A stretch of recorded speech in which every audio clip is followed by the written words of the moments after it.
Hey guys, LevelCap here. Today I've got an episode of Sniper Sunday, the series where we're going to be playing the Recon class, playing around with bolt actions and semi-auto sniper rifles, and talking about tactics that facilitate this style of gameplay. The weapon of choice today is the SRR-61. Now I have done a double vision using the SRR-61 exclusively, but I haven't done a Sniper Sunday talking about it specifically. I've mentioned it a lot because it is my favorite bolt action sniper rifle. I think it has the best balance of damage and long-range accuracy to really just complement a great package for bolt-action sniping. I mean, honestly, when you go for a bolt-action sniper rifle, what do you want? You want a gun that's going to be able to be accurate at long range and dish out massive amounts of damage. Now here you'll see me using it a lot in close to medium range combat, and that's just because of my specific situation in this clip here. I'm trying to hold down the roof in Zavad 311. And it's funny because one of the main differences in Battlefield 3 versus Battlefield 4 sniping, especially in team deathmatch scenarios, is that in Battlefield 4 they've actually facilitated sniping by providing you with a lot of rooftops that you can get access to by simply climbing ladders. In Battlefield 3 you could place down spawn beacons in certain maps and parachute into rooftops, but that was a really terrible solution because parachuting into places that other players couldn't get to was really overpowered, and especially considering that not a lot of players could hit you with mortars and stuff like that, it made it really aggravating. Now, an interesting thing about Zavad 311 is the topmost sniping points in this have those little trapdoors that you can close behind you to try and seal off the very top rooftops, and you can actually get through that by just shooting the trapdoor with a high-powered rifle, a Magnum, something like that. User on Reddit kind of displayed that for everyone. I didn't know it for the longest time. I thought that if you got on the very top point of Zavad 311, you were pretty much up there for good unless somebody killed you with a mortar. Not true. You can take out the trapdoors with a high-powered gun, and that will let you clear out the rooftops much easier than having to respawn with a mortar. You'll notice here that the enemies are really aggressively attacking this rooftop here, and my trusted G18 is certainly getting a bit of work done too. In close quarters, when you body shot somebody with this gun and it doesn't take them out, chances are they have a very, very tiny bit of health left. G18 rapid firing those bullets is pretty much an ideal sidearm to have in those close quarter situations. You just switch over real quick, you hardly even have to aim, you just gotta hit them with pretty much one shot and they're down. And I do apologize for the lack of sound in this clip. Unfortunately, the sound bug is still in Battlefield 4.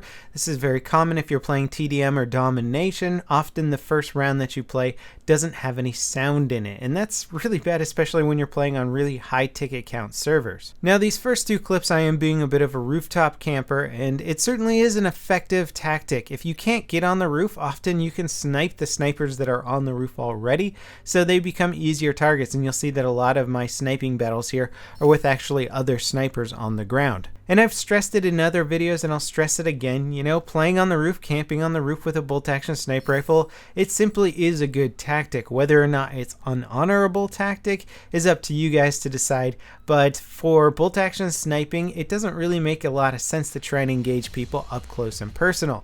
Now check out this Collateral Kill. Sadly, no sound on this clip, but just in case you are wondering, bullets from bolt actions definitely go through targets. Looks like a double headshot there. I don't think it actually gave me the second headshot point, but it certainly was a collateral kill, at least from Battlefield 3. This is just a multi-kill in Battlefield 4. Now let's talk about the actual bolt action that I'm using. More popularly, it's known as the Intervention rather than the SRR-61, but for Battlefield's sake, we will be calling it the SRR-61. And checking out the stats from Simthic.com, on the left you see in orange the 40 RPM, that's 40 rounds per minute. That is the slowest rate of fire of any of the bolt-action sniper rifles out there. It's actually tied with the M98B for slowest, and this is something that would be important if we were trying to deal with lots of targets in a very short period of time. Because this gun is so good at long range, the 40 round per minute rate of fire really isn't a huge setback. Now, as for its bullet velocity, which is very important for hitting long range targets, it's actually towards the top of the charts with 620 meters per second. The fastest bolt-action sniper rifle is the M98B, which shoots at 650 meters per second. Not that much faster, but significantly faster than this one. The only problem is that the M98B actually has more bullet drop than the SRR-61. The little number above the stock of the gun graphic that says 6 meters per second squared is the bullet drop of this weapon. The M98B has a gravitationally accurate bullet drop of 9.81 meters per second squared. For some reason this one has less, and it means that you can pretty much aim for directly at the head at anything that's like 200 meters or closer. There's very, very little bullet drop with this weapon, and even at the extreme long ranges, you really don't have to aim much higher than your target's head. This makes it very easy to quickly acquire your target and not have to think so much about how high you have to aim over somebody's head in order to get a headshot. And taking one extra calculation out of the equation is a really important thing for sniping. No matter how good you are at sniping, you still have to account for bullet drop, you have to account for movement of your target, you have to account for the time it takes for your bullet to actually get to the target. So there's a lot of different things you have to be aware of when you're sniping. And check this out, the G18 can certainly do a bit of damage in close quarters, almost take out a full 5-man squad here, but I actually don't have enough ammo to do it. And back to what I was just saying, not having the burden of bullet drop, having to worry about that burden, makes it just that much easier to calculate the kind of shot you're going to need to take out your target. It is a headshotting beast. And let's be honest, that's the epitome of what it is to be a good sniper, hitting headshots non-stop. Sure, body shots can be fun, and they'll definitely take care of your enemy, but that one-shot headshot is where it's at, and as soon as you can nail that down and get really good at it, then you are going to be the ultimate sniper, and the SRR-61 is going to make it that much easier to nail headshots back to back. Of course, there's some other downsides. You couldn't have such an awesome bolt-action sniper rifle and not suffer in certain other categories. It only has a 7-round magazine, which isn't bad. Its damage model is still pretty darn good.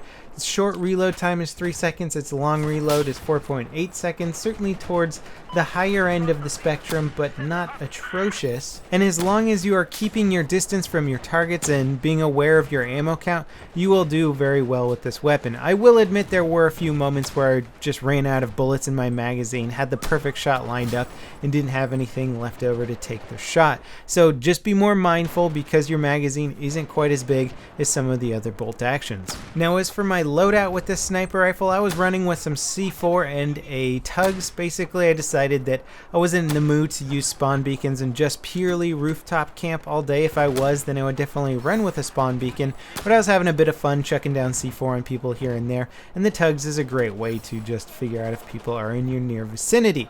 A useful tactic with the tugs, especially if you decide to move up, is to just go and pick it up again. If you place it down and it serves its purpose and now you've decided to move up to the front lines or get a better angle, go over to your tugs, hold R to pick it up again or whatever button on the console, and just move on and replace it at the new location. Other than that, the straight pull bolt is a must for any bolt action, and I like to use the 8x scope, and I try and use that scope universally on all bolt actions, assuming I can get it unlocked. Now because marksman headshots are worth a lot more points than just getting a standard kill, you'll notice that a lot of snipers who are particularly good at sniping will often hit top of the scoreboard in games, even though they are not getting perhaps the most kills in the server. The marksman headshots are worth a lot more. I don't know if I agree with this point balancing system, but it certainly is a rewarding feeling if you are playing the recon class. So if you've already unlocked the SRR-61, try it out, get the unlocks that you like for it.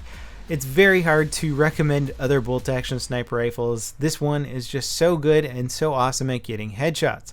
As always guys, thanks for watching, and I'll see you next time. This is LevelCap, signing off.